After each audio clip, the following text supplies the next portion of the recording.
السلام علیکم ورحمۃ اللہ وبرکاتہ۔ کیسے ہیں آپ سب؟ میں امید کرتی ہوں آپ سب ایمان و تقوی کی بہترین حالت میں ہوں گے انشاءاللہ تعالیٰ۔ آج ہم بات کریں گے کہ ہم نماز فجر میں کس طریقے سے اٹھ سکتے ہیں اور اس کی فضیلت پر انشاءاللہ۔ نحمدہ ونصلی علی رسولہ الکریم، اما بعد فاعوذ باللہ من الشیطان الرجیم، بسم اللہ الرحمن الرحیم۔ تو دیکھیں، صبح اٹھتے ہی آپ کی ڈیلی روٹین پلاننگ میں اگر فجر کی نماز شامل نہیں ہے تو باقی سارے دن کی پلاننگ بھی بیکار ہے۔ سورۃ طٰہٰ آیت نمبر 132 میں اللہ پاک فرماتے ہیں وَأْمُرْ أَهْلَكَ بِالصَّلَاةِ وَاصْطَبِرْ عَلَيْهَا لَا نَسْأَلُكَ رِزْقًا نَحْنُ نَرْزُقُكَ وَالْعَاقِبَةُ لِلتَّقْوَىٰ۔ اور اپنے گھر والوں کو نماز کا حکم دو اور اس پر خوب پابند رہو، ہم تو اس سے کسی رزق کا مطالبہ نہیں کرتے، ہم ہی تو تجھے رزق دیں گے اور انجام تقوی کا ہے۔ تو اس کی تفسیر پڑھ لیتے ہیں۔ وَأْمُرْ أَهْلَكَ بِالصَّلَاةِ اصطبر، صبر یصبر سے باب افعال کا امر ہے، تا کو قاء سے بدل دیا ہے اور حروف کے اضافے سے مبالغہ مقصود ہے، اس لیے ترجمہ خوب پابند کیا گیا ہے۔ ان آیات میں بظاہر تمام اوامر کی مخاطب رسول اللہ صلی اللہ علیہ وسلم ہے، مگر امت کا ہر فرد نبی کریم صلی اللہ علیہ وسلم کی تابع ہونے کی وجہ سے ان کا مخاطب ہے۔ رسول اللہ صلی اللہ علیہ وسلم نے فرمایا اولادکم بالصلاۃ وهم ابناء 7 سنین واضربوهم علیہا وهم ابناء 10 سنین وفرقوا بینہم فی المضاجع۔ اپنی اولاد کو نماز کا حکم دو جب وہ 7 برس کی ہو اور انہیں اس کی وجہ سے مارو جب وہ 10 برس کی ہو، اور آپس میں ان کے بستر الگ کر دو، یعنی بجائے اس کے کہ آپ کے گھر والے دنیا داروں کے عیش و آرام کی طرف نگاہیں بڑھائیں، آپ انہیں نماز کی تاکید کریں اور خود بھی اس پر خوب پابندی کریں، کیونکہ یہ چیز ان کا اور آپ کا تعلق اللہ پاک سے جوڑ دے گی، اور تم میں حلال روزی پر چاہے وہ مقدار میں کتنی ہی تھوڑی ہو صبر اور قناعت کا جذبہ پیدا کرے گی، اور اصل غنا صبر اور قناعت سے ہے، نہ کہ مال اور دولت سے۔ لا نسألک رزقا، عام طور پر روزی کمانے کی وجہ سے آدمی اللہ پاک کی عبادت اور نماز میں سستی کرتا ہے، اس لیے فرمایا ہمارا مطالبہ آپ سے روزی کمانے کا نہیں، عبادت اور نماز کا ہے۔ روزی تمہیں ہم دیں گے، اللہ کے احکام کے مطابق زندگی بسر کرنے کا نام عبادت ہے۔ اللہ پاک نے انسان کو روزی کمانے کے لیے پیدا نہیں فرمایا بلکہ اپنے احکام کے مطابق زندگی بسر کرنے کے لیے پیدا فرمایا ہے۔ اگر وہ اللہ کا بندہ غلام بن کر اس کے احکام کے مطابق زندگی بسر کرے تو اسے رزق کی کوئی کمی نہیں ہوگی۔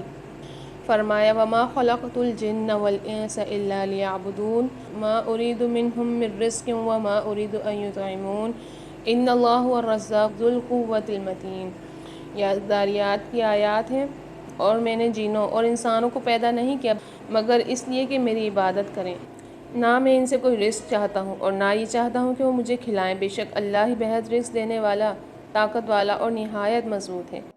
انسان کی بے صبری اور بخل اور حرص کا علاج نماز کی محافظت اور اس پر دوام۔ دیکھیں سورہ معارج کی آیات میں رسول اللہ صلی اللہ علیہ وسلم نے فرمایا ان اللہ تعالی یقول یا ابن آدم تفرغوا لعبادتی املأ صدرک عنی۔ اللہ پاک فرماتا ہے اے ابن آدم میری عبادت کے لیے پوری طرح فارغ ہو جا تو میں تیرا سینہ غنا سے بھر دوں گا اور تیری فقیری دور کر دوں گا، اگر تو نے ایسا نہ کیا تو میں تیرے دونوں ہاتھ مشغولیت سے بھر دوں گا اور تیری فقیری دور نہیں کروں گا۔ یعنی ہم جس کام کی وجہ سے اپنی عبادت کا ٹائم نکالتے ہیں اللہ پاک ہمیں اس میں ہی مشغول کر دیں گے اور زیادہ بڑھا دیں گے۔ ہم اتنے مشغول ہو جائیں گے کہ ہمارے پاس نماز کے لیے ٹائم ہی نہیں بچے گا، عبادت کے لیے ٹائم ہی نہیں بچے گا۔ تو اللہ پاک کیا فرما رہے ہیں کہ ابن آدم میری عبادت کے لیے پوری طرح فارغ ہو جا تو میں تیرا سینہ غنا سے بھر دوں گا، تیری فقیری دور کر دوں گا۔ آگے وَالْعَاقِبَةُ لِلتَّقْوَىٰ، یعنی چاہے دنیا میں ان کے دن تکلیف سے گزریں مگر آخرت میں ہمیشہ رہنے والا عیش اور آرام انہی کا حصہ ہے۔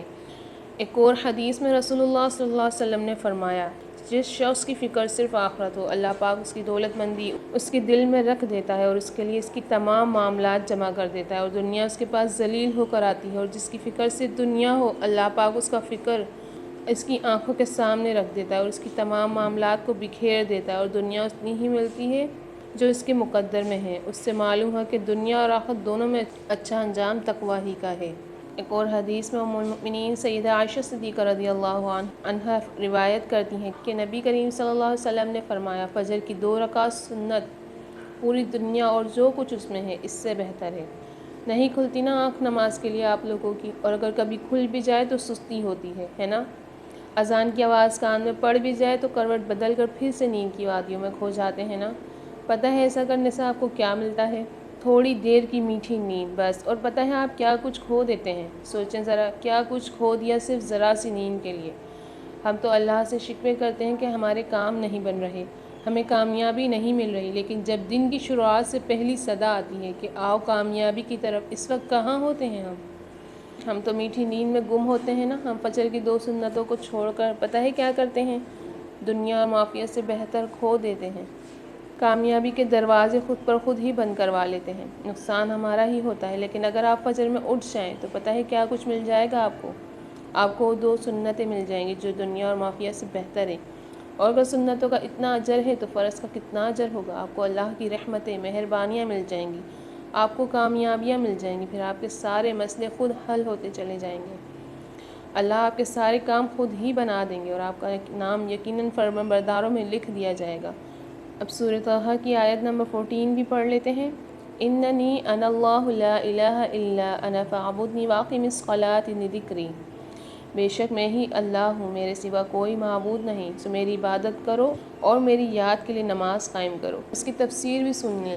اننی انا اللہ پاک نے پہلے موسیٰ علیہ السلام کو اس تعلق سے آگاہ کیا جو اللہ پاک اور موسیٰ علیہ السلام کے درمیان تھا کہ بلا شبہ میں تیرا رب ہوں جو تجھ سے مخاطب ہوں، یعنی تجھے پیدا کرنے والا، تیری پرورش کرنے والا اور تیری ہر ضرورت پوری کرنے والا میں ہی ہوں۔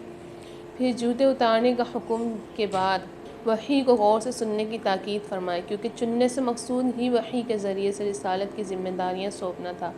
اب ضمیر متکلم انا کے بعد اپنے ذاتی نام بتایا، کیونکہ ملاقات میں پہلی چیز یہی ہے کہ ایک دوسرے کا نام معلوم ہو۔ اللہ پاک نے اشارہ فرمایا کہ میں تو اپنے کلیم کا نام جانتا ہی ہوں، میرا نام اللہ ہے۔ یاد رہے کہ اللہ پاک کی باقی سب نام صفاتی ہیں، جن میں اس کے 99 نام بھی شامل ہیں، اور وہ بے شمار نام بھی جن سے اس نے ابھی تک کسی کو آگاہ نہیں کیا۔ لفظ اللہ عربی زبان میں اس ذات پاک کا نام ہے، جب اللہ کہہ دیا تو اس میں اس کے تمام نام بھی آ گئے اور تمام صفات بھی۔ اِنَّ کے ساتھ تاکید موسیٰ علیہ السلام سے شک کا امکان دور کرنے کے لیے، کیونکہ انوکھی بات صاف سن کر جلدی یقین نہیں آتا۔ لا الہ الا انا، اننی کی پہلی خبر انا اللہ تھی، لا الہ الا انا دوسری خبر ہے۔ یہ سب سے پہلی بات ہے جسے جاننا، اس پر یقین رکھنا، اس کے مطابق عمل کرنا ہر جن اور انس پر واجب ہے۔ اسی بات کی تعلیم کے لیے تمام انبیاء مبعوث فرمائے گئے۔ سورہ انبیاء میں فاعبدنی یہ ہے وہ مقصد جس کے لیے جن اور انس کو پیدا کیا گیا، جیسا کہ فرمایا وما خلقت الجن والانس الا لیعبدون، اور میں نے جنوں اور انسانوں کو پیدا نہیں کیا مگر اس لیے کہ وہ میری عبادت کریں، یعنی جب میرے سوا کوئی عبادت کے لائق نہیں تو میری عبادت کر۔ عبادت میں ہر وہ عمل آ جاتا ہے جو انتہائی محبت کے ساتھ، انتہائی درجے کی عاجزی کے ساتھ کیا جاتا ہے، اس میں قول اور فعل، دل کا اخلاص سب شامل ہے۔ واقم الصلاۃ لذکری، فاعبدنی میں اگر ہر قسم کی بدنی اور مالی عبادت کا ذکر آ گیا تھا، لیکن چونکہ نماز تمام عبادتوں کی جامع اور سب سے اہم عبادت ہے، اور اسلام قبول کرنے کے بعد ایمان کی سب سے پہلی شرط اور علامت ہے کہ جس سے مسلمان کی پہچان ہو کر اس کا خون اور مال محفوظ ہو جاتا ہے۔ خون اس لیے کہ اس کا خاص طور پر الگ ذکر بھی فرمایا۔ شاہ عبد القادر رحمہ اللہ کہتے ہیں موسیٰ علیہ السلام کو پہلی وحی میں نماز کا حکم ہے، اور ہمارے پیغمبر صلی اللہ علیہ وسلم کو بھی وَرَبَّكَ فَكَبِّرْ فرمایا گیا۔ ذکری کی 2 تفسیریں اور دونوں درست ہیں۔ پہلی یہ کہ نماز کا مقصد یہ ہے کہ بندہ اللہ کی یاد سے غافل نہ ہو، ایک نماز سے فارغ ہو تو اگلی کا انتظار کرنے لگے، جیسا کہ حدیث مبارکہ میں آتا ہے وَرَجُلٌ قَلْبُهُ مُعَلَّقٌ بِالْمَسْجِدِ، اس طرح اس کا سارا وقت ہی نماز میں شمار ہوگا، جو اللہ کی یاد کا سب سے اچھا طریقہ ہے۔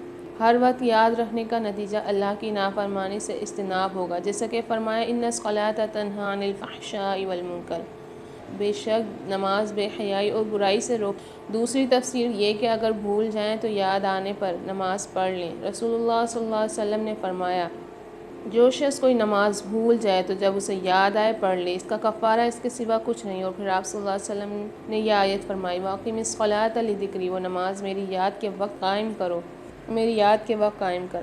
ایک اور روایت میں ہے کہ رسول اللہ صلی اللہ علیہ وسلم نے فرمایا جو شخص کوئی نماز بھول جائے یا اس سے سویا رہ جائے تو اس کا کفارہ یہ ہے کہ جب اسے یاد آئے پڑھ لے۔ اللہ پاک نے فرمایا وَاذْكُرْ رَبَّكَ إِذَا نَسِيتَ، اور اپنے رب کو یاد کر جب تو بھول جائے۔